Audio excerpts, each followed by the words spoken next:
Hi, viewers and YouTube family. My name is Stecy G, and what you're about to hear explores human experience, hidden choices, and the quiet moments where life changes direction. Do not listen in a hurry, do not skip ahead. Only that way will the ending make sense. Could this be the first disappearance? A town with a secret no one was supposed to find. This is Koru, the town where people left without saying goodbye. Like every other Wednesday, the morning air was familiar mixture of dust and frying bread. School children filled the roads with noise, and shopkeepers argued about prices with the same theatrical hunger that never lasted beyond noon. Mr. Eli, however, a quiet cobbler who repaired shoes, handled glass. Eli never arrived late, never closed early, and never spoke about his family, which made the sudden absence of his wife Mara seem at first like a simple misunderstanding. When evening came and Mara did not return, Eli waited with a patience that felt almost ceremonial. Members of Korutan treated the disappearance as a minor disturbance because Mara left no signs of struggle. The door remained locked, and cooking pot remained on the stove, and the bed remained neatly made. All this persuaded the neighbors to conclude that a voluntary journey had taken place.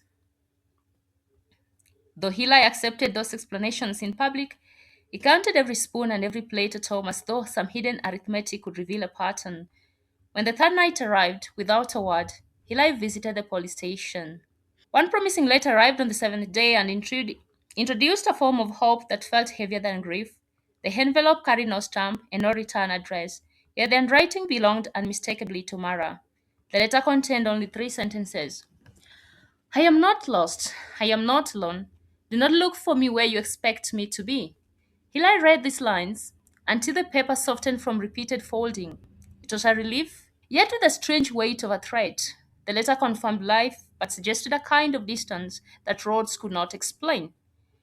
It was the second disappearance that transformed a private worry into a public fear. This time, the missing person was a schoolteacher named Samuel.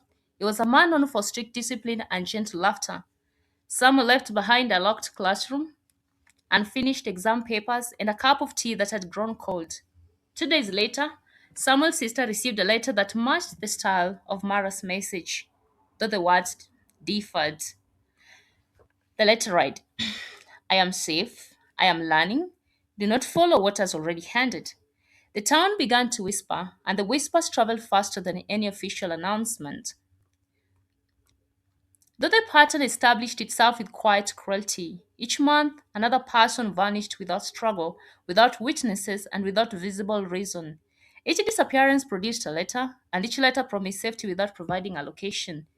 Eli listened to everyone and spoke to no one. Dear viewer, this is why it becomes interesting. The change came only when, when Eli received a second letter addressed only to him.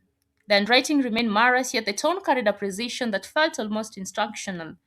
The letter said, you keep counting objects. You should start counting days. When the number reaches 40, go to the old water station at dawn. Bring nothing that you plan to keep. Eli read the instruction without understanding the reason. Yet, the instruction produced a sense of direction that had been absent since the first sight. The old station stood at the edge of town like a monument abandoned building. When Eli arrived on the 40th morning, only expecting solitude, he found a line of people waiting in silence. The line included faces from missing person posters and the faces from daily life, all standing with the same calm uncertainty. No one spoke and no one asked questions, as though language had become an unnecessary risk. Even in this absurd reality, the door opened and revealed a hallway that descended too gently. At the end of the hallway waited a woman in a simple uniform, holding a clipboard and wearing a face that suggested neither kindness nor cruelty.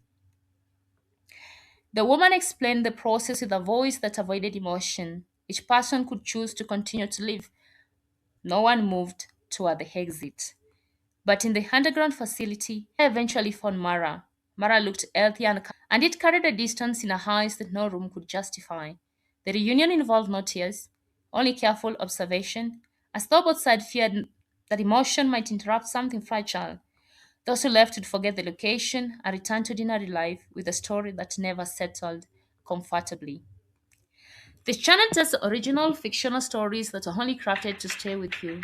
You can also leave a comment below if you want to hear more of such stories.